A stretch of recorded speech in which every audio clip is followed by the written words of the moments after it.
20년 전쯤에 제가 알바를 한 곳은 등산복 가게였어요. 코오롱 스포츠라는 브랜드였는데 아마 대부분이 아실 것 같아요. 지금도 좀 유명하죠? 아닌가? 어쨌든 제가 처음 이 등산복 가게에서 일을 할 때 해당 브랜드는 10대, 20대에게는 거의 알려지지 않았었어요. 그래서 제가 일을 하면서 코오롱 스포츠 유니폼을 입고 다니면 친구들은 다들 손가락질을 했죠. 노땅들이 입는 옷이라고 말이에요. 그럼에도 불구하고 전 꿋꿋이 그 옷들을 입고 다녔는데 이유는 잘 팔기 위해서였어요. 내가 입고 있어야, 내가 입어봐야 뭐라도 한마디를 더 할 수 있었으니까요. 아까 제가 10대, 20대들에게는 당시 유명하지 않은 브랜드라고 했잖아요. 노스페이스보다는 인지도가 현저히 떨어지던 그런 시기였는데 매출은 어마어마했어요. 당시에 불었던 아웃도어 열풍도 한몫을 했지만 브랜드 하나 때문에 어른들 사이에서는 등산복 이꼴 코오롱 스포츠라는 각인이 새겨져 있을 정도였어요. 10대, 20대에게는 전혀 인기가 없던 브랜드였지만 30대, 40대, 특히 50대 이상에게는 가히 최고의 브랜드였다라는 거죠. 재미있는 건 가격은 완전 깡패 수준이었음에도 불구하고 구매력 있는 소비자들의 팬층은 굉장히 두터웠어요. 그 누군가가 보기에는 시장에서 3만 원에 파는 고무줄 스판 바지 같은데 코오롱 스포츠에 딱 걸려 있으면 25만 원으로 둔갑을 한다고 했는데도 불구하고 덥석덥석 잘 사갔거든요. 왜일까요? 기능이 좋아서? 아니에요. 그건 바로 브랜드 때문이에요. 브랜드. 옆에 콜핑이라는 브랜드도 있었고 트랙스타,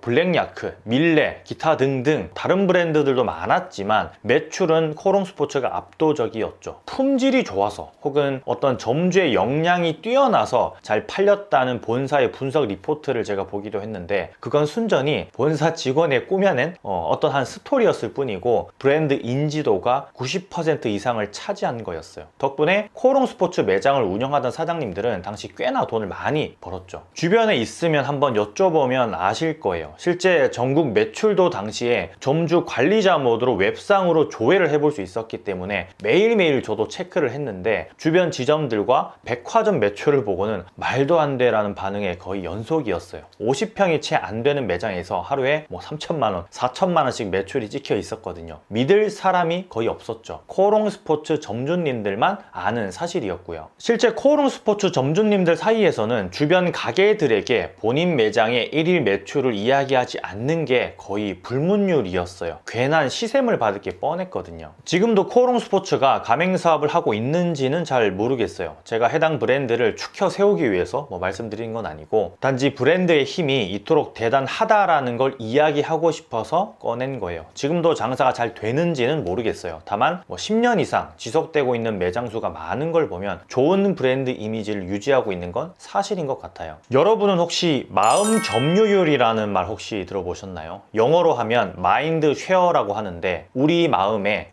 더 정확히 이야기하자면 우리의 뇌에 얼마나 해당 브랜드가 점유를 하고 있느냐가 구매 결정에 엄청난 작용을 한다라는 거예요. 등산복 하면 코오롱 스포츠였다면 동네에서 돈가스 하면 떠오르는 가게가 있다라는 거죠. 아니면 떡볶이 했을 때 떠오르는 가게가 있을 수 있고요. 추가로 더 다양한 키워드들이 있겠죠.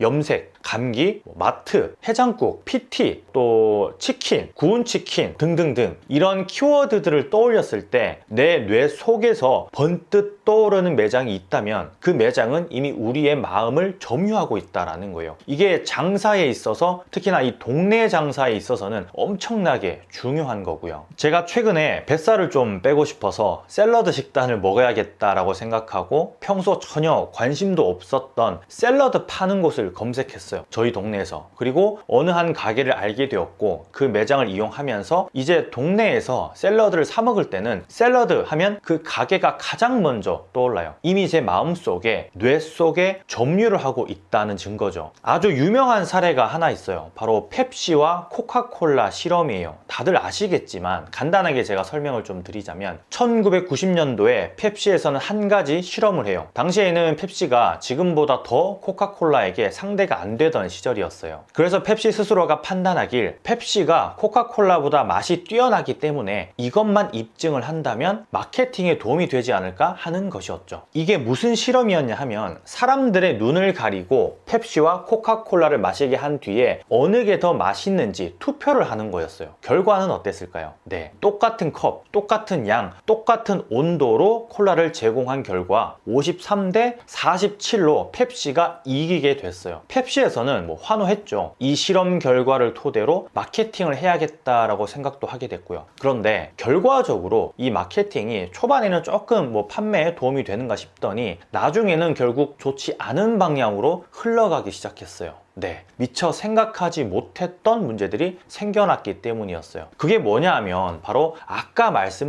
초반에 제가 말씀드렸던 마음 점유율이었어요. 마인드 쉐어. 이 사람들의 마음속, 뇌 속에서는 이미 코카콜라가 엄청나게 크게 자리를 하고 있었다라는 거예요. 코카콜라의 열성 팬들은 이 실험을 좀 비방하면서 눈을 가리고도 코카콜라는 구별할 수 있다고 하기도 했고, 또 많은 사람들이 이 실험 결과에 대해서 크게 동요되지 않았던 이유가 눈을 가리고 콜라를 마실 이유는 전혀 없었다라는 거예요. 이미 나는 무슨 콜라를 마시는지 아는 상황에서 콜라를 들이켰기 때문에 마음 점유율이 높은 코카콜라가 훨씬 더 맛있다고 느낀다라는 거였죠. 실제 우리 뇌의 측도엽 부분은 의미와 감정에 대한 연상작용이 일어나는 곳이에요. 그러니까 코카콜라를 마실 때 이 측도엽이 훨씬 더 활성화되면서 맛있다라는 느낌을 가지게 되는 거죠. 코카콜라는 매년 수십억 달러를 브랜딩 비용으로 쓰고 있어요. 그에 반해 펩시는 당시의 코카콜라에게는 전혀 상대가 되지 않는 갓난애기였을 뿐이었던 거죠. 단지 맛으로만 승부를 보려고 했던 아주 귀여운 전쟁을 시작하려고 했었다라는 거예요. 이 마음 점유율이 어떻게 되는지도 모르고 말이에요. 아직까지도 마음 점유율에 있어서 펩시는 코카콜라에게 이기지 못하고 있죠. 코오롱 스포츠의 바지가 물론 품질도 좋고 뛰어난 기술력을 가지고 있었겠지만 단지 코오롱 스포츠였기 때문에 더 과학적이고 하이 그레이드의 원단을 썼을 거라는 생각을 사람들은 하는 거예요. 제품에도 투자를 하지만 브랜드에도 투자를 하거든요. 매년 수십억씩 말이에요. 마음 점유율을 위해서요. 동네에서 작은 매장을 하더라도 사람들의 마음 점유율에 대해서 조금은 중요하게 생각해야 할 필요가 있어요. 장사 하나 하는데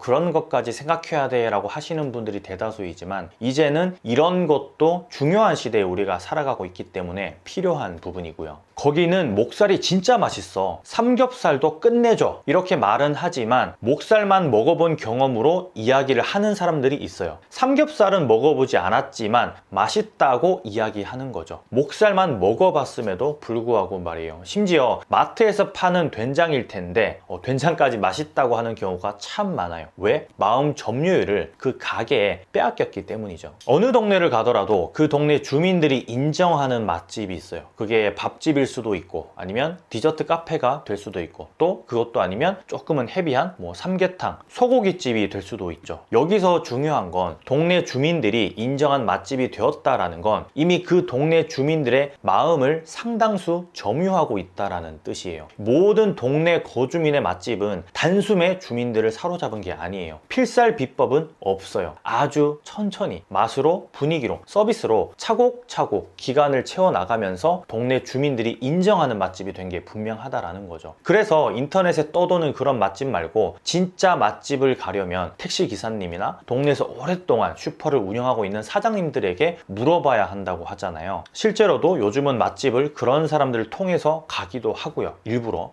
그만큼 마음 점유율은 동네 장사에 있어서 필수로 우리가 쌓아야 하는 항목이에요. 축구로 비유하자면 골을 좀 못 넣더라도 점유율을 높게 오래 가져가다 보면 기회가 오듯이 일단 주변 동네 주민들에게만큼은 인정받는, 내 사업과 가장 관련 있는 키워드를 던졌을 때 우리 매장이 바로 떠오르게끔 하는 그런 운영 방식이 중요하다라는 얘기예요. 대기업의 사례를 보면 좀 더 이해하기가 쉬운데요. 앞서 이야기한 코카콜라만이 이런 마음 점유율을 가지고 있는 건 아니죠.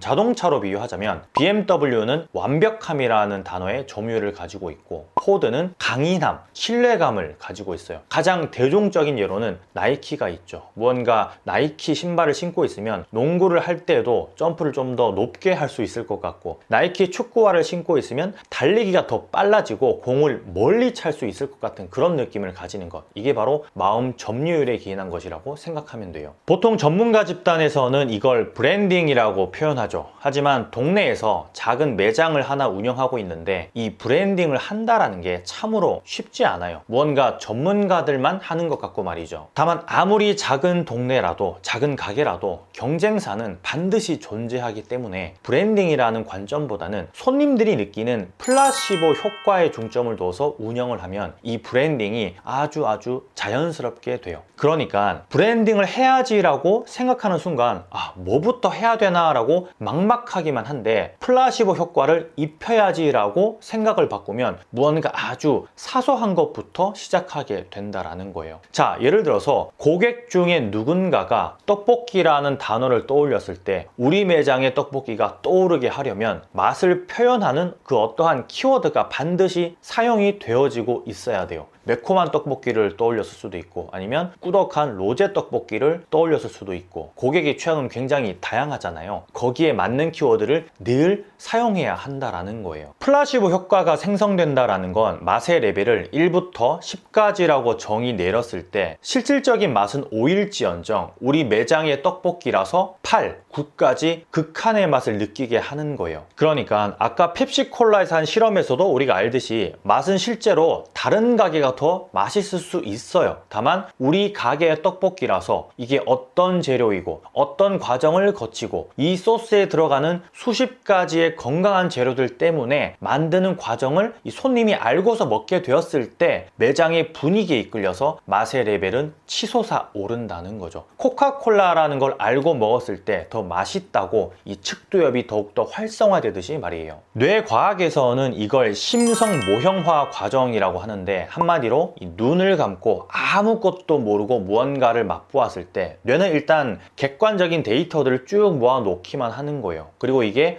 A집 떡볶이다 라고 했을 때 그래서 맛있구나 하고 그때서야 해석을 내놓는 거고요. 개고기를 맛있게 먹고 아빠가 그거 개고기야 맛있지 라고 하면 바로 토를 하듯이 혀에서 보는 맛과 뇌에서 보는 맛은 확연히 차이가 난다라는 거죠. 그래서 결국 1인분에 50만 원짜리 식사도 나올 수 있는 법이고, 똑같은 음식임에도 불구하고 누구는 가격을 높게 책정할 수 있고 또 누구는 낮게 책정할 수밖에 없는 결과를 초래하는 거예요. 이게 곧 마음 점유율과 플라시보 효과인 셈이죠. 반려견, 반려묘를 키우시는 분들은 이해하실 수 있겠지만 저도 고양이를 키우고 있는데, 오래전에 반려동물 시장에는 사료에 대한 그레이드가 나뉘어져 있었어요. C 그레이드, B 그레이드, A 그레이드. 당연히 C 그레이드가 가장 저렴하고 A 그레이드가 비쌌죠. 그런데 지금 사람들의 마음 점유율에는 A 그레이드는 어디에도 없어요. 네, 바로 휴먼 그레이드라는 게 새로 나왔기 때문이죠. 여기에 모두 마음을 점유당했다라는 거예요. 사람이 먹어도 괜찮은 사료라는 슬로건이 걸렸거든요. 즉 A 그레이드 등급의 사료가 무엇을 넣고 유기농 재료에 어쩌고 저쩌고 해도 휴먼 그레이드의 한마디에 사람들은 바로 선택을 바꿀 수밖에 없었던 거예요. 사람이 먹어도 됨 이라는 문구 하나에 말이에요. 사람이 먹는다라는 건 그만큼 좋지 않은 재료를 절대 쓰지 않았겠구나 하는 부가적인 해석을 할 수 있거든요. 이 뇌에서 말이에요. 플라시보 효과가 자연스럽게 적용되는 거죠. 누군가가 필요에 의해서 무언가를 딱 떠올렸을 때 과연 우리 매장, 메뉴, 서비스의 마음 점유율이 얼마나 될까를 한번 생각해 보면 좋을 것 같아요. 이 마케팅이 많이 알리는 것이라면 마음 점유율은 플라시보 효과를 등에 업고 꾸준히 오래도록 동네에서 사업을 지속할 수 있는 강력한 힘이기 때문에 알리는 것에만 집중하지 않았으면 하고요. 경쟁 가게에 뒤처지고 있다는 건 마음 점유율에서 이미 조금씩 내 자리를 뺏기고 있는 것이기 때문에 심기일전해서 얼른 하루라도 빨리 1%의 점유율이라도 뺏어올 수 있게 노력해 봤으면 좋겠어요. 플라시보 효과로 인해서 사람들은 맛있다고 느끼기 때문에 그 점을 한번 잘 이용을 해보고요. 이상은 건프로였고요. 마음 점유율, 플라시보 효과를 높이는 방법은 이 영상을 보시면 도움이 되실 것 같아요. 구독과 좋아요 눌러주시고 알림 설정을 하시면 영상 만드는 데 큰 도움이 된답니다. 그럼 다음 시간에 뵐게요. 건프로였습니다. 감사합니다. 많이 파세요.